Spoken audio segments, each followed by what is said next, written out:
Hey, you're listening to Stop the Scroll, a social media marketing podcast, and I'm your host, Heidi Schmidt. I'm a social media strategist and agency owner with over 15 years of marketing experiences helping businesses grow online.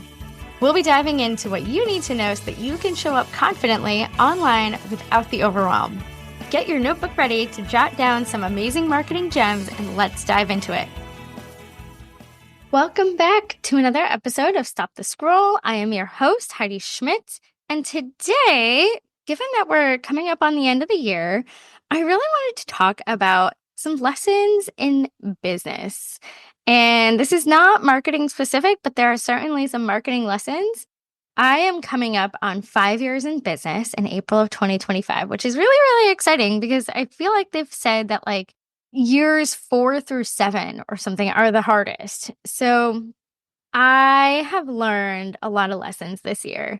Late 2023, it was all about growth, and I grew really big. I don't want to say really big, but I grew a decent book of clients through the first half of this year. And I had a team, I had an assistant, and things are going great. However, I was still working stupid crazy hours because I am still very much involved in my clients. And, I don't have an account manager. So not only am I the CEO of the business, I am also the account manager for all my clients. I am the consultant. I create content for a small handful of clients, like 3.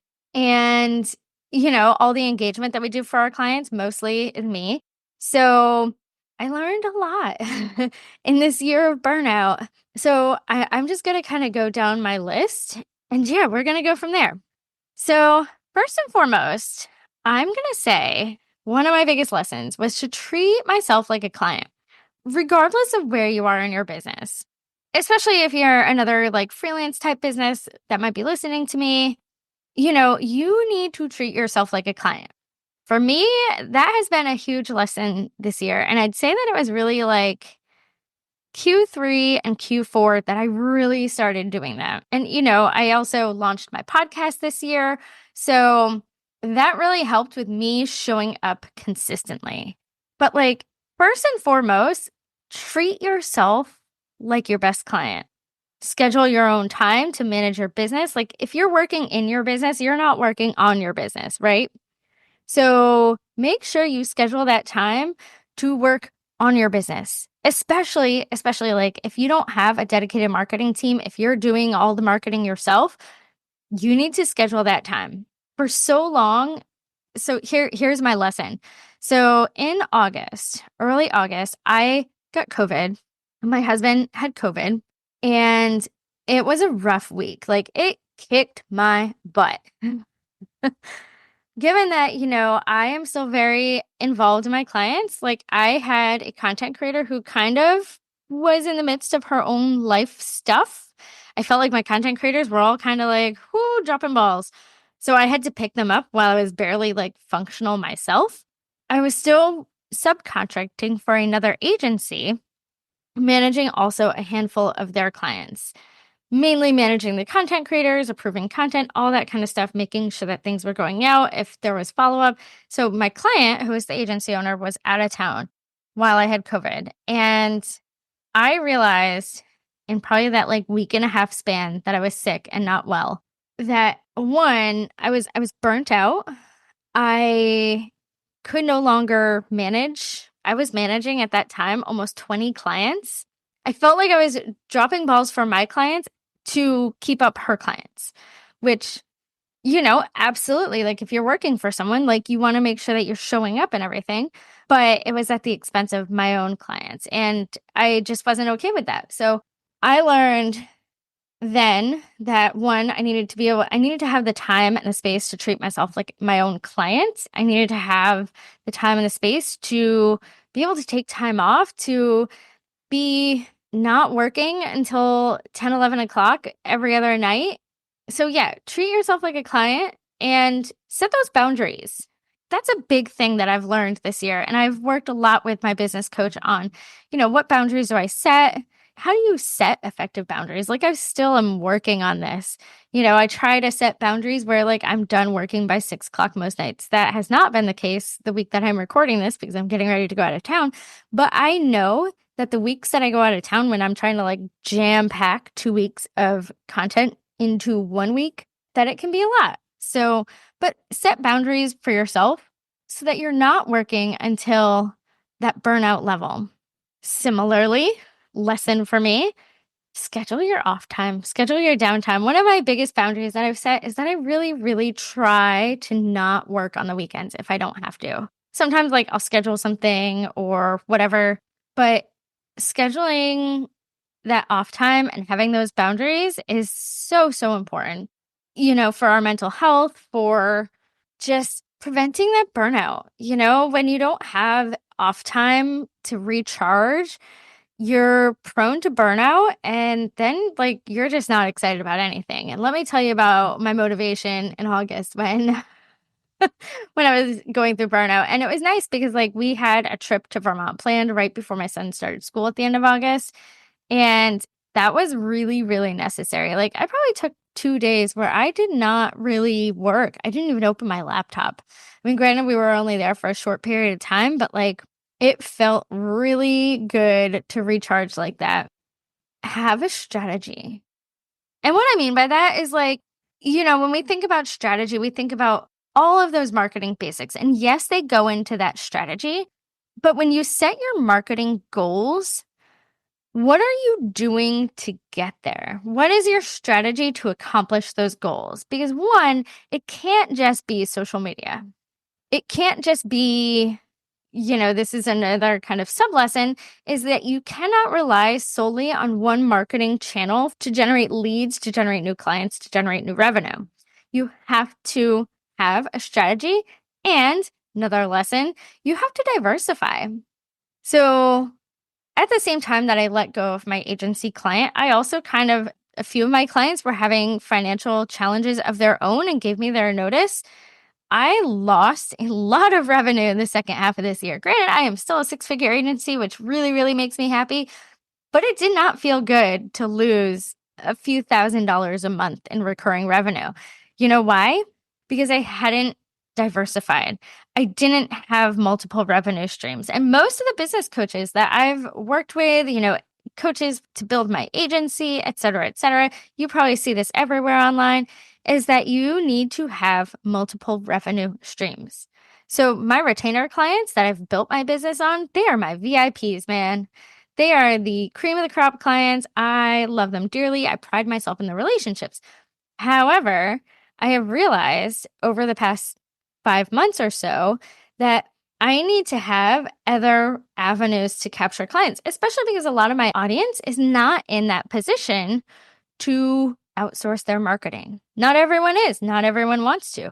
How can I still help those people? So I've done a lot of work on my own business to determine other ways that I can help my audience. So if you're relying solely on one stream of revenue, I encourage you to think about ways that you can diversify. Is it through strategy sessions? If you're only selling, I don't know, like what service do you offer and what are some tangential services that you can offer that are going to boost that revenue stream and diversify? So now I know, like, okay, if I lose another retainer client, like, okay, I can make up that money if I get, if I sell one consulting package and a strategy session. And by making time to market myself, I know that I can generate some leads with a free workshop, which I recently did. I know that I can generate leads by sending emails. I usually get a discovery call every time I send an email. But, think about ways that you can have that diversification of your revenue in your back pocket. Because ultimately, like, there is a lot that we don't control. And I'm going to get mildly political here. I hope I don't offend anyone. If you know me, you know where I stand politically. But we don't know what's going to happen to the economy in the next 1 month, 1 year, 4 years. We just don't know. We don't know where things are going to go. We could be in a recession. And then if you're a service provider like me, a professional service provider, like, whoo, all your clients are suddenly like drying up. They're feeling the pinch. And when they feel the pinch, you feel the pinch. So diversifying helps protect your business, right? Next is show up. And it doesn't always have to be strategic. It doesn't always have to be thoughtful. Sometimes, like, just show up in your Instagram stories. Sometimes it's just putting up a post. Just show up, talk about what you're doing, talk about your offer. Like, all of your images that you share on social media don't always have to be curated. Should they be on brand? Yes. Do they have to be, what's the term? Do they have to be perfect? No. You can show up occasionally for the sake of showing up. But if you do have a strategy, then you know what you're showing up to talk about. So have your strategy and just show up. Even sometimes when you're like, crap, I don't know what to say. I haven't planned this out. And that's where it helps to delegate and outsource. Delegate and outsource that which you do not want to do. If you don't want, I will tell you, 90% of my clients outsource their social media to us because they don't want to do it. They hate social media. They understand the value of social media. I don't want to work with clients who are like, oh, social media is a waste of time. But if there is something in your business, whether it's social media, whether it's email marketing, whether it's, bookkeeping, whatever it is, outsource it. Don't let yourself like not show up because you don't know what to say or because you don't want to or because you think social media is dumb, like whatever your roadblock is there. Sometimes those more authentic posts, especially, the ones that celebrate the milestones in your business, whatever, like sometimes those are the most powerful ones that build that connection to your audience because ultimately we know that the marketing funnel, and I'm going to get lectury for 30 seconds here. We know that the marketing funnel, one, you have to attract them into your funnel. Then you have to engage them.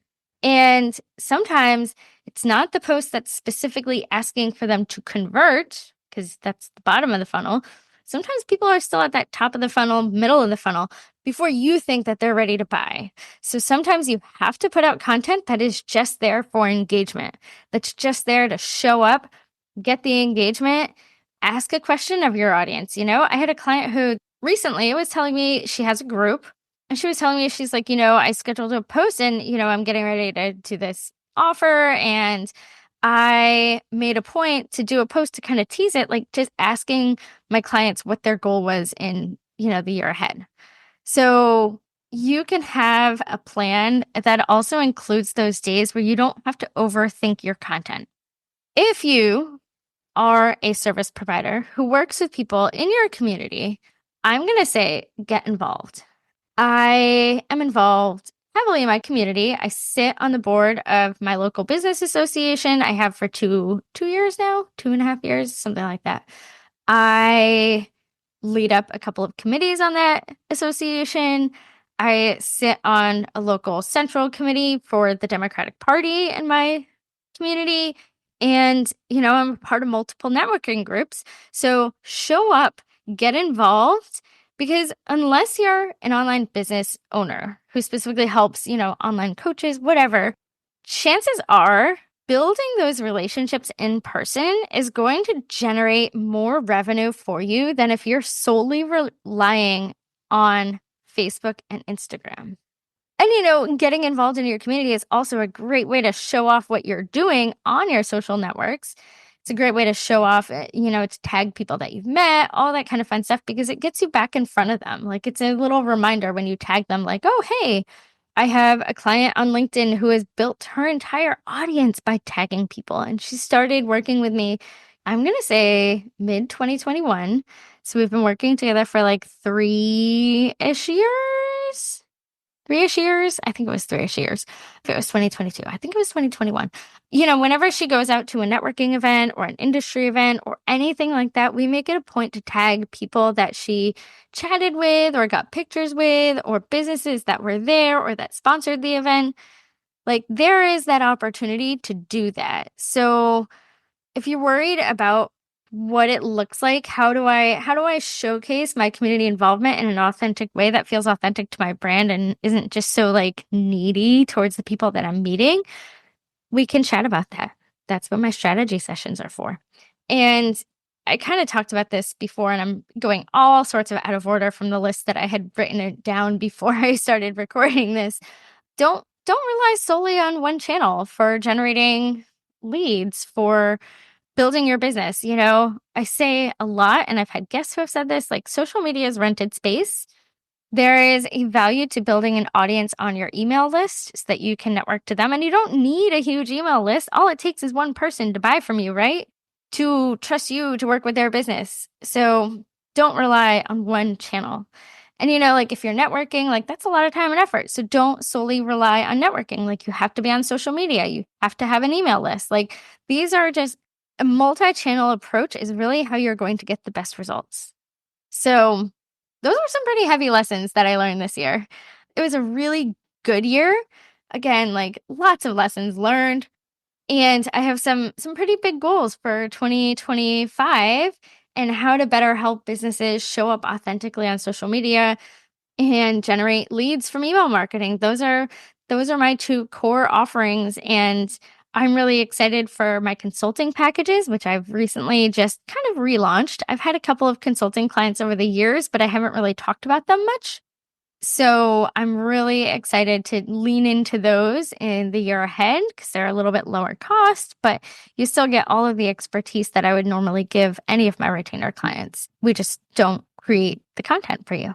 I'm really excited to set boundaries. There's some family stuff going on that I've got to, make sure that I have space to help handle. It's hard being far away from family, especially when your family is kind of going through some pretty big things. But having those boundaries, those work-life boundaries, and having a backup plan. Here's another one. I'm going to add this in. Have systems for everything. Oh my God, my business coach encouraged me to have SOPs because I mentioned, a family member who is very close to us is currently battling a bad illness. And I know that there's going to be a time where I'm going to have to go support another family member. And it's not always easy to step away, but I was like, I need to be able to kind of hand things off in my business for possibly a couple of weeks. So having systems, understanding what it is that you do in your business so that you can just kind of hand things over if you ever need to. So I really, really documented. I really took a lot of time to document like how I go through my content approval, how I do this, how I do that.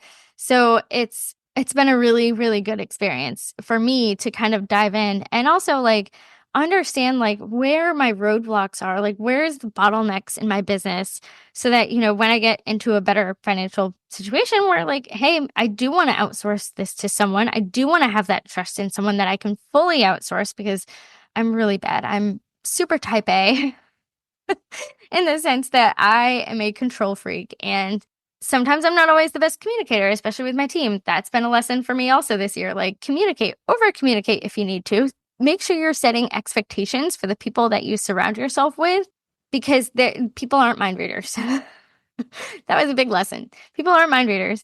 But, as I set those systems in place, it also helped me set some SOPs for the team to know like, hey, these are the ongoing deadlines for content, et cetera, et cetera. Have systems, have SOPs. Cannot recommend enough. Anyhow, that is it. This is our last episode for 2024. I'm wishing everyone, no matter what you're celebrating, a very, very happy holiday season. I will be back on our next episode. We'll be right after the new year on January 6th. And we'll be talking about what to watch for, what changes to expect in the social media space. Every year, I probably should have done this last month or this month, but we're just gonna start the year with the trends that we're looking at, what to expect, what tactics are each different platform is going to be kind of leaning into. So stay tuned for that episode. And we've got some more exciting guests coming on in the new year. And as always, if this resonated with you, I would love for you to tell me. Connect with me on social media at Heidi Schmidt Creative on Instagram, Facebook, all the places. Connect with me and tell me what your biggest lesson that you learned this year in business is. I think there's a lot that we can all learn from each other. So even if I'm not, if you're not working with me, I still want to learn what your biggest lesson was. So send me a message on Instagram or Facebook or drop me an email. I would love to hear, what was really impactful from you this year. So until then, happiest holidays, happy New Year, and we will see you next year. Until then, go forth, create amazing content that stops the scroll.